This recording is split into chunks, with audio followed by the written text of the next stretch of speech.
कहानी एक छोटे शहर की है जहां अंजलि और रोहन की मुलाकात हुई। अंजलि एक साधारण, पारंपरिक लड़की थी जो अपने माता पिता की इकलौती बेटी थी। उसकी परवरिश संस्कारों और रिश्तों की गहराई को समझते हुए हुई थी। दूसरी ओर, रोहन एक महत्वाकांक्षी युवक था जो बड़े सपने देखता था और अपने परिवार की आर्थिक स्थिति को बेहतर बनाने की जिम्मेदारी महसूस करता था। अंजलि और रोहन की शादी उनके परिवारों की सहमति से तय हुई।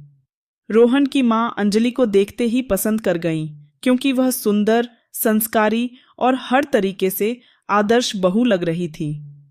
अंजलि के माता पिता भी इस रिश्ते से खुश थे क्योंकि रोहन एक अच्छा नौकरी पेशा और सुलझा हुआ लड़का था। शादी की तैयारियां पूरे जोर शोर से शुरू हुईं। हल्दी, मेहंदी और संगीत जैसी रस्में धूमधाम से निभाई गईं। अंजलि ने अपनी सहेलियों के साथ मेहंदी लगवाई और उसकी हंसी में उसकी खुशी झलक रही थी। वहीं रोहन अपने दोस्तों के साथ शादी की खरीदारी और तैयारियों में व्यस्त था।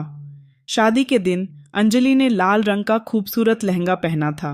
उसकी सादगी और मुस्कान ने हर किसी का दिल जीत लिया। जब रोहन ने अंजलि को पहली बार मंडप में देखा तो उसकी आंखें चमक उठीं। दोनों ने एक दूसरे को पहली बार इतने करीब से देखा और एक अनकहा रिश्ता बन गया। शादी की रस्में पूरे रीति रिवाज के साथ संपन्न हुई। फेरे लेते समय अंजलि ने मन ही मन वचन लिया कि वह इस रिश्ते को पूरी निष्ठा और समर्पण के साथ निभाएगी। रोहन ने भी वचन लिया, लेकिन उसके मन में कहीं न कहीं महत्वाकांक्षा और दुनिया में कुछ बड़ा करने की चाह थी, जो उसके लिए रिश्तों से ज्यादा अहम थी। शादी के बाद अंजलि और रोहन ने अपनी नई जिंदगी शुरू की। अंजलि ने घर की जिम्मेदारी संभाल ली और रोहन अपने ऑफिस के काम में व्यस्त हो गया। अंजलि ने हर कोशिश की कि वह रोहन को खुश रख सके। वह उसके खाने पीने का ध्यान रखती, उसके लिए नई नई चीजें बनाती और उसके साथ समय बिताने की कोशिश करती। लेकिन धीरे धीरे रोहन का व्यवहार बदलने लगा। ABC इसका इस जे शादी के शुरुआती महीनों में जो प्यार और अपनापन था वह कम होने लगा। रोहन अक्सर देर से घर लौटता और बहाने बनाकर अंजलि से बात करने से कतराता। अंजलि ने सोचा कि शायद यह काम का दबाव है, इसलिए उसने ज्यादा सवाल नहीं किए।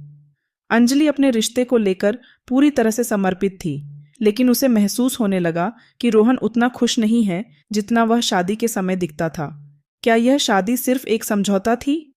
अंजलि इस सवाल का जवाब तलाशने की कोशिश कर रही थी, लेकिन उसे समझ नहीं आ रहा था कि समस्या क्या है। भाग 2। पहली दरार और धोखे का आभास। अंजलि ने अपनी शादी को बचाने के लिए हर मुमकिन कोशिश की। वह हर दिन रोहन के पसंदीदा पकवान बनाती, उसके ऑफिस के कपड़े तैयार रखती और उसकी हर जरूरत का ध्यान रखती। लेकिन रोहन की बेरुखी दिन ब दिन बढ़ती जा रही थी।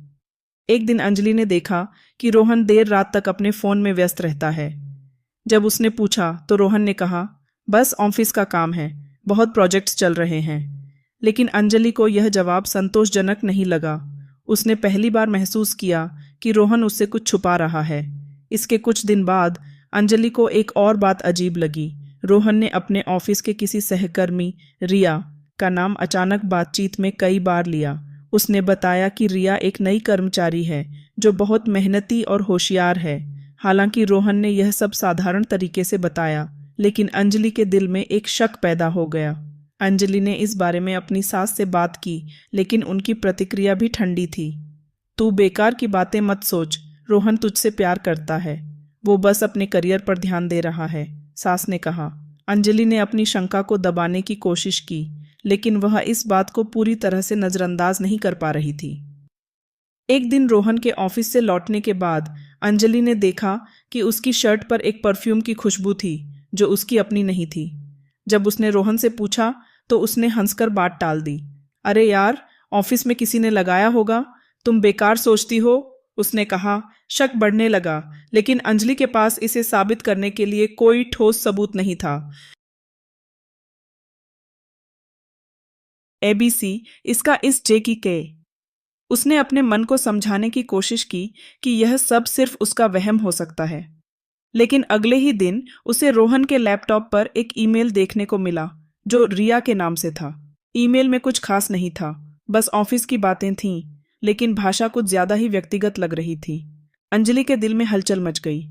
वह जानना चाहती थी कि क्या रोहन सच में उसे धोखा दे रहा है या यह सब सिर्फ एक गलतफहमी है। उसने फैसला किया कि वह इस बात की तह तक जाएगी। अंजलि ने अपने शक को पक्का करने के लिए रोहन के व्यवहार पर ध्यान देना शुरू किया। उसने देखा कि रोहन अचानक अपने कपड़ों पर ज्यादा ध्यान देने लगा था और ऑफिस जाने के बहाने ज्यादा समय बाहर बिताने लगा था। उसने रोहन के फोन पर ध्यान देने की कोशिश की, लेकिन हर बार जब वह फोन के पास जाती, रोहन तुरंत उसे लॉक कर देता। एक रात जब रोहन सो गया तो अंजलि ने उसका फोन चेक करने की कोशिश की।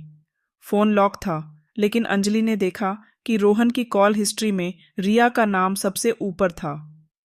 कॉल ड्यूरेशन देखकर अंजलि का दिल टूट गया। वे रोज घंटों बातें कर रहे थे। अगली सुबह अंजलि ने रोहन से सीधे बात करने का फैसला किया। रोहन, तुम मुझसे कुछ छुपा रहे हो? उसने शांत लेकिन दृढ़ स्वर में पूछा। रोहन चौंक गया और बचने की कोशिश करने लगा। क्या मतलब है तुम्हारा? मैं कुछ नहीं छुपा रहा, उसने जवाब दिया। लेकिन अंजलि ने हार नहीं मानी। रिया कौन है और तुम उससे इतनी देर बातें क्यों करते हो?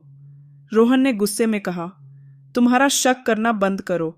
रिया सिर्फ मेरी कलीग है और कुछ नहीं। मैं पहले ही ऑफिस के काम में दबा हुआ हूं और अब तुम्हारे ये सवाल। अंजलि चुप रह गई, लेकिन उसने मन ही मन ठान लिया कि वह इस रिश्ते की सच्चाई को जरूर जानकर रहे। अंजलि ने महसूस किया कि रोहन की बातें केवल बहाने हैं। उसने तय किया कि वह अब और चुप नहीं बैठेगी।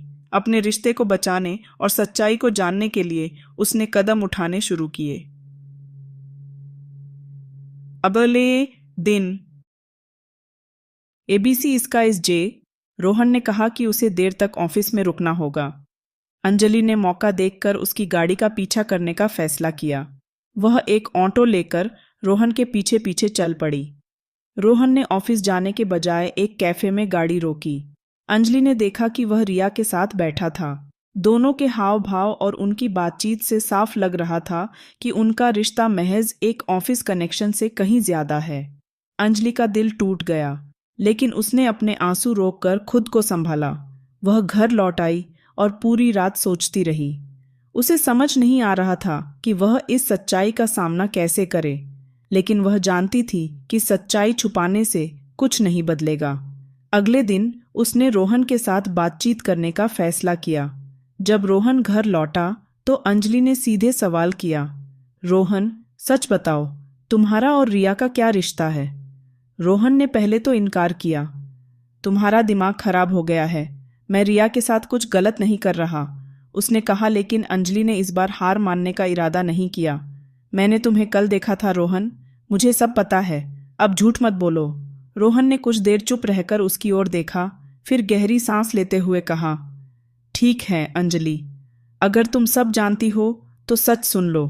हाँ, मैं रिया के करीब हूं, लेकिन इसका मतलब यह नहीं कि मैं तुम्हें छोड़ना चाहता हूं। अंजलि को रोहन की बातों पर यकीन नहीं हो रहा था। करीब हूं? इसका क्या मतलब है रोहन? तुमने मेरी भावनाओं के साथ खेला। क्या मैं तुम्हारे लिए सिर्फ एक दिखावा थी? रोहन ने उसे शांत करने की कोशिश की। तुम यह बात समझो अंजलि, मैं तुमसे प्यार करता हूं, लेकिन रिया के साथ समय बिताना मुझे अच्छा लगता है। इससे मेरा दिमाग शांत रहता है। अंजलि के लिए यह सुनना किसी सदमे से कम नहीं था। उसने रोहन को देखा, लेकिन अब उसमें वह आदमी नहीं दिखा जिससे उसने शादी की थी। उस रात अंजलि ने एक बड़ा फैसला लिया। उसने अपने माता पिता को फोन किया और सारी बात बताई। उसके माता पिता ने उसे समझाया कि वह किसी भी स्थिति में अपनी खुशी से समझौता न करे। अंजलि ने रोहन से कहा, अगर तुम्हें लगता है कि मैं तुम्हारी जिंदगी का हिस्सा हूं, तो तुम्हें रिया से सारे संबंध तोड़ने होंगे।